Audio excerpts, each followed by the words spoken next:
Hi everybody, welcome back. So, yesterday we talked a lot about the false self and overcoming trauma. Today is the backside of this. I am so excited to talk to you guys about the true self. And before we get started, if you wouldn't mind going down and liking this video and giving it a thumbs up, that would help the channel a lot. Please subscribe for more content like this, and let's get into the video.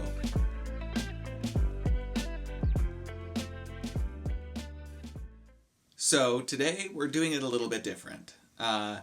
So I was typing up a script and I realized that I really wanted to talk about the positive side of really what the true self is. So the cool thing about everyone's journey is that we all have these perpetual cycles of fear, hate, anxiety, love, lust, all of these things, and they're always going on, it seems like, at the same time.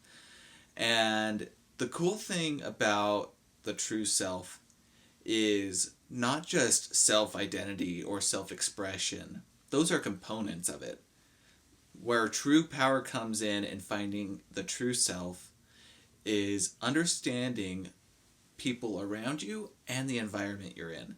And so one of the really cool things about all of this is that we can all take an appreciation for one another, at least in the workplace, A good example of being able to find your true self is when I love Sears, okay? I'm going to get that out of the way.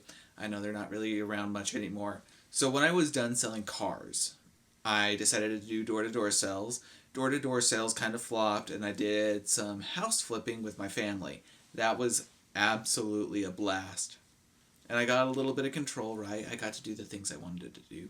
But where I was really allowed to shine and thrive was when I worked for Sears.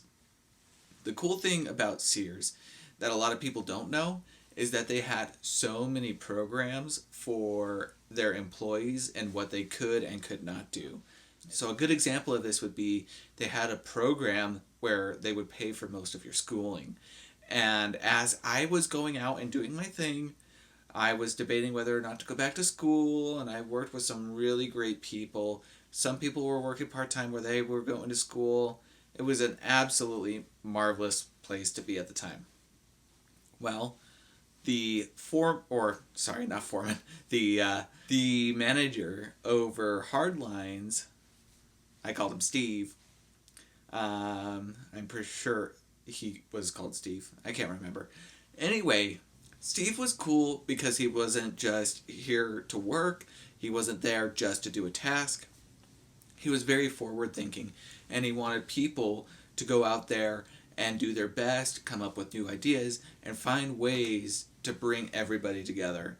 Towards the end of my experience with Sears, there was an opportunity that I had to kind of revitalize some of the hard lines. I was working in tools at the time, and the shelves were destroyed. People would come through. They thought it was Home Depot or Lowe's, no shade, or at least not that much shade to Lowe's or Home Depot where they trash the store, right? People are a bunch of degenerates, But what ended up happening is that I had an opportunity to really reinvest my time in changing the way products were set up to sell. We started seeing customers trickle in more. The increase was subtle at first, but then it started becoming more apparent that more and more people were interested in getting their products from our store.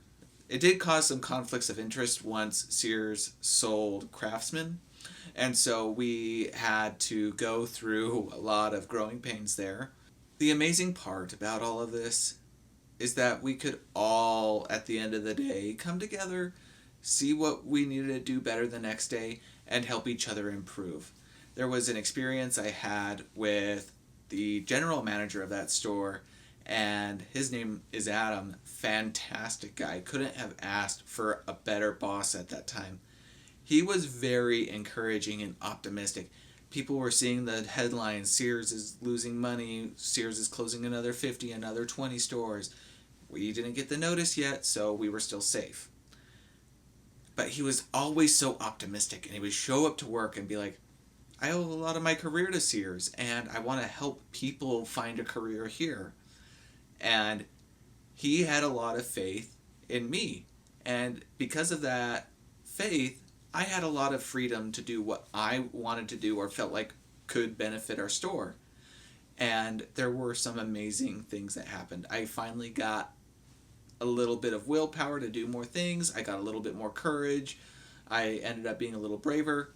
I still wasn't out of the closet yet, but that came later down the road. And without Sears, I don't know that I ever would have come out. And so for that, I'm grateful.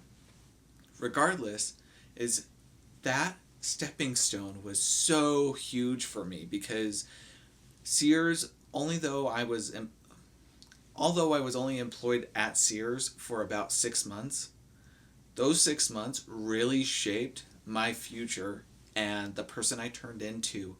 I don't think I would have started to embrace my true self without Sears. Because a lot of the companies that I worked for since then have given me little bits of freedom, but for the most part tried to control everything I did. And I'm a free spirit, and that can cause some conflict in the places I work. And I'm not going to lie, when you are free-spirited, that causes a little bit of an additional challenge.